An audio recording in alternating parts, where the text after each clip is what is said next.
Громкое ЧП в Николаеве. Силовики подняты по тревоге. Противостояние картелей и правительства. Страна на пороге гражданской войны. Буданов признался, что ведется работа над встречей Путина с Зеленским и сделал комплимент российским переговорщикам. Переговоры Украины и России продолжатся на этой неделе. Бывший главком ответил на неудобные вопросы в Лондоне. Европа ставит жесткий ультиматум Киеву. Соединенные Штаты готовят ядерную сделку с Россией и Китаем.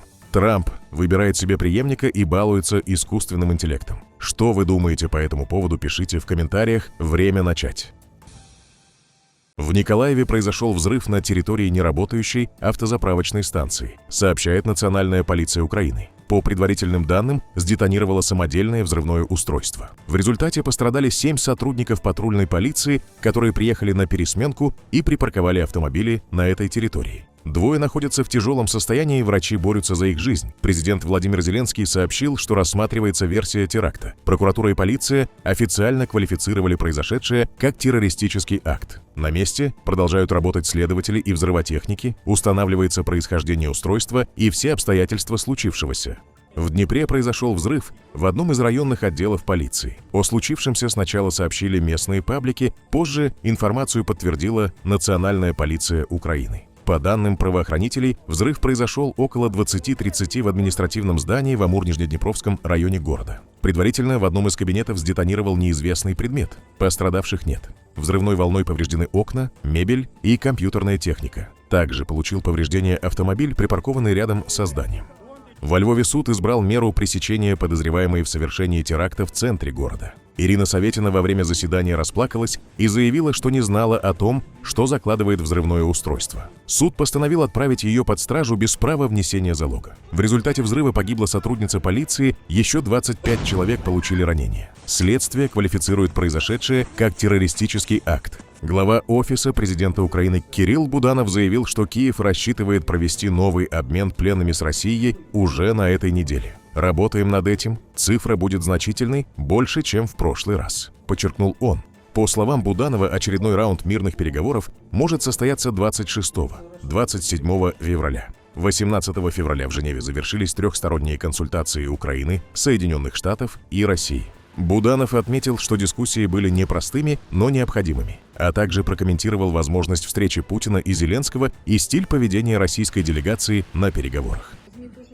СМИ пишут о том, что готовится вероятный саммит Путина и Зеленского. Мы делаем все, чтобы это произошло, но по состоянию на сейчас это очень трудно. Но я уверен, что у нас получится. Как россияне себя ведут? Очень сдержанно, вежливо и профессионально, да, это тоже правда. Они ведут себя абсолютно дипломатически, правильно. То, что у нас позиции разные, это тоже понятно всем. Когда следующий раунд? Я думаю, в конце недели. Также Буданов подтвердил, что Российская Федерация на переговорах требует отдать ей Донбасс, и вопрос территорий для Москвы намного важнее проведения выборов в Украине. Вопрос выборов стоит на переговорах? На переговорах? Вот как ни странно, россияне этого вопроса в этот раз вообще не касались. А в прошлый раз? Нет, очень так вскользь, как говорят. Территории, вы поймите, территории – это основной вопрос. Все остальное второстепенное. И для них, и, вероятно, для всех. Мне так кажется. Отдайте нам Донбасс. Это их позиция. Встреча Путина и Зеленского будет? Не знаю еще. Да мы поднимали такой вопрос. И что говорит российская сторона? Пока что окончательного ответа нет.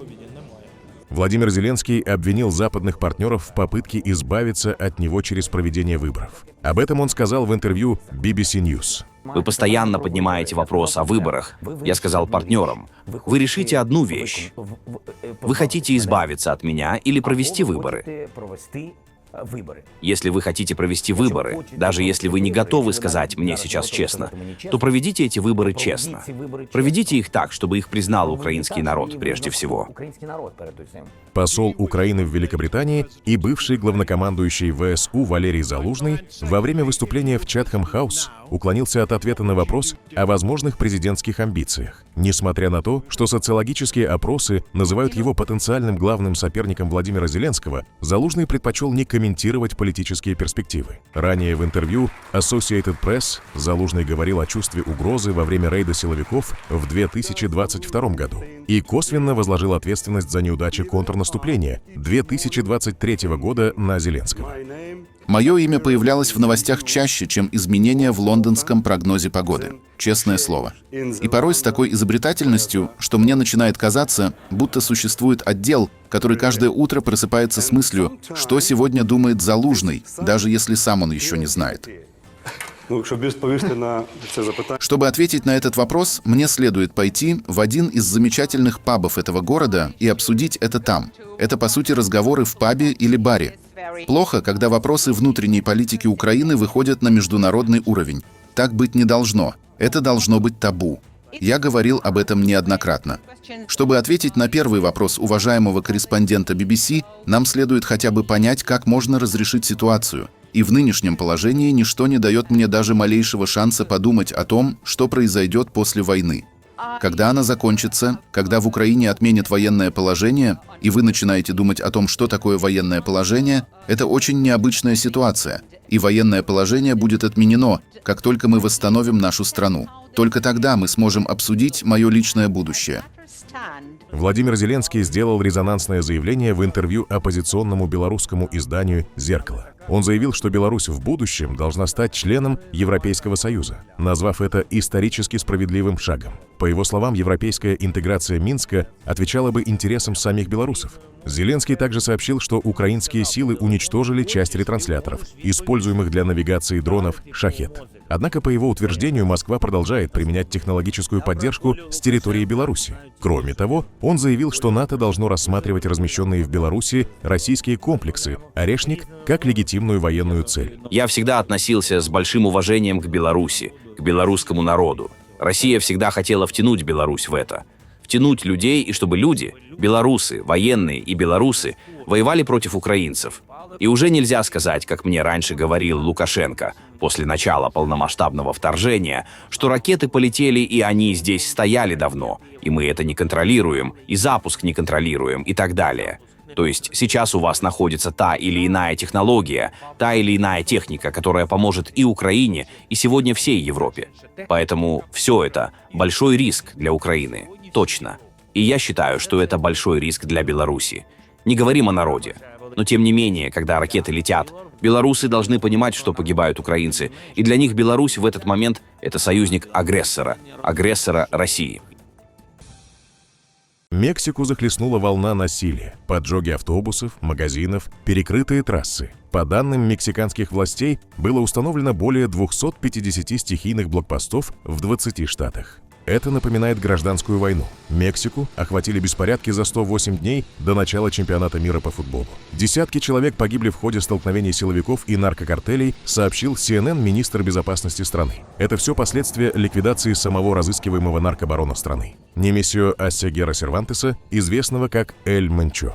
Суеверные мексиканцы говорят, что он мстит с того света и не успокоится, пока не доберется до каждого из своих врагов. Эль Менчо возглавлял картель «Калиско. Новое поколение», одну из самых мощных преступных структур Латинской Америки. Операция прошла в городе Тапальпа. В Вашингтоне подтвердили, США оказывали Мексике разведывательную поддержку. Президент страны Клаудия Шейнбаум была эвакуирована на один из кораблей мексиканского военно-морского флота. Госдепартамент США призвал американцев укрыться в домах и отелях в ряде регионов. Несколько авиакомпаний приостановили рейсы в Пуэрто-Валарту. Туристы были в панике. Гвадалахара, столица штата, где через несколько месяцев должны пройти матчи чемпионата мира, по футболу вызывает особую обеспокоенность. На стадионе Акрон запланированы 4 игры, включая встречу сборных Мексики и Южной Кореи. В соцсетях уже звучат вопросы. Безопасно ли проводить турнир? Не стоит ли перенести матчи в США или Канаду? Федерация футбола молчит. Смерть Эль Менчо может спровоцировать новую фазу эскалации. По словам аналитика Давида Сауседо, ликвидация была целенаправленной, и криминальный мир не оставил ситуацию без ответа. Сегодняшние поджоги и блокады – это, по сути, демонстрация силы. Попытка парализовать экономику и разрушить имидж государства. Возможен ли сценарий открытого противостояния картеля и властей? Эксперты не исключают такого риска. Мексика избавилась от Эль Менчо, но цена может оказаться слишком высокой, в особенности накануне мирового футбольного форума.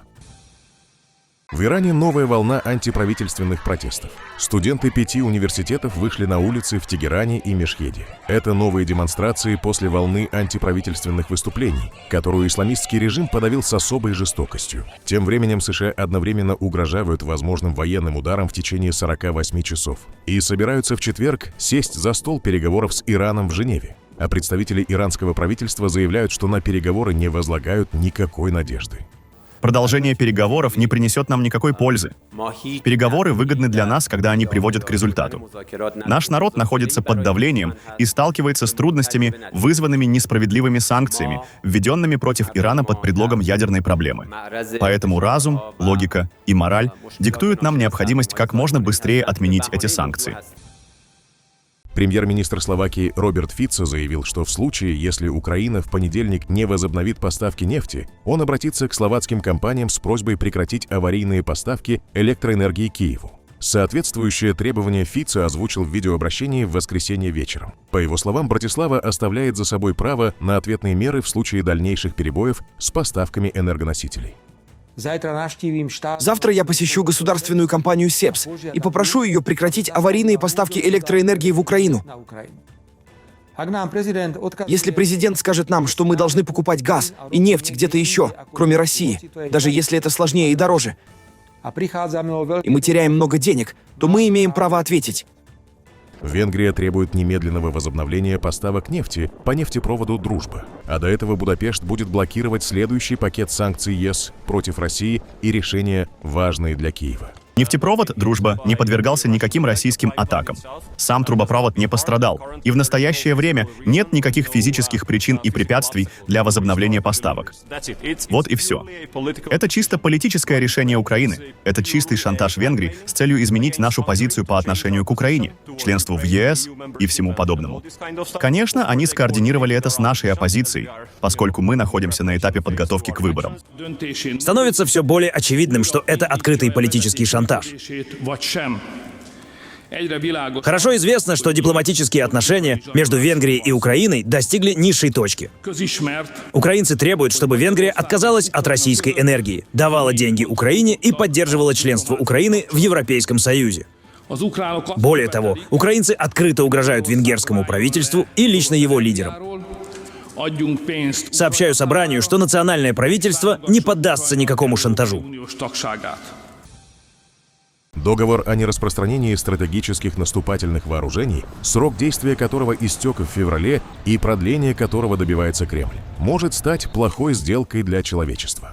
Об этом заявил советник госсекретаря США по контролю над вооружениями и нераспространению Кристофер Йеу. По его словам, позиция Дональда Трампа заключается в том, что новый договор по ограничению ядерных вооружений не должен быть двусторонним. Вашингтон считает необходимым включить в возможное соглашение Китай, который, как подчеркнул Йеу, активно наращивает ядерный потенциал и становится все более серьезным фактором глобальной безопасности. На момент подписания договора СНВ-3 Китай обладал лишь около 200 ядерных боеголовок. Сейчас Пекин движется к тому, чтобы к 2030 году иметь делящийся материал, необходимый для создания более 1000 ядерных боеголовок.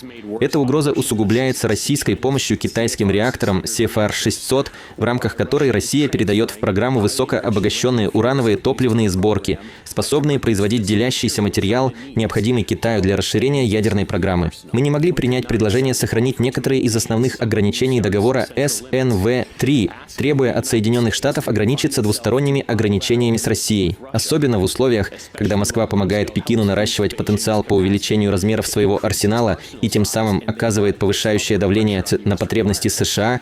Это является определением плохой сделки. Делегации США и России сегодня встретились в Женеве для переговоров по новому договору о контроле над ядерными вооружениями, сообщает Reuters. Ожидается, что завтра американская делегация проведет аналогичную встречу в Женеве с переговорной группой из Китая, сообщил высокопоставленный представитель Госдепартамента США. Вашингтон, как отмечает Reuters, призывает к заключению нового, более широкого договора по контролю над вооружениями, который включал бы Китай наряду с Россией.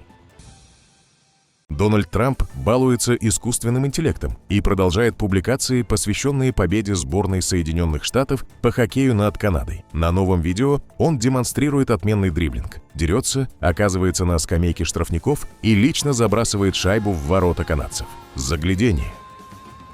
А тем временем СМИ начали выбирать Трампу преемника, Марко Рубио, и Джей Ди Венс рассматриваются как главные кандидаты, сообщает Axios со ссылкой на источники в окружении президента. По их словам, разговоры о выборах 2028 года в последние месяцы звучат все чаще. Собеседники издания подчеркивают, частая публичная похвала Трампом Рубио не означает охлаждение к Венсу. Один из советников отметил, что мечта президента на 2028 год – тандем Венс-Рубио. Причем Венс во главе.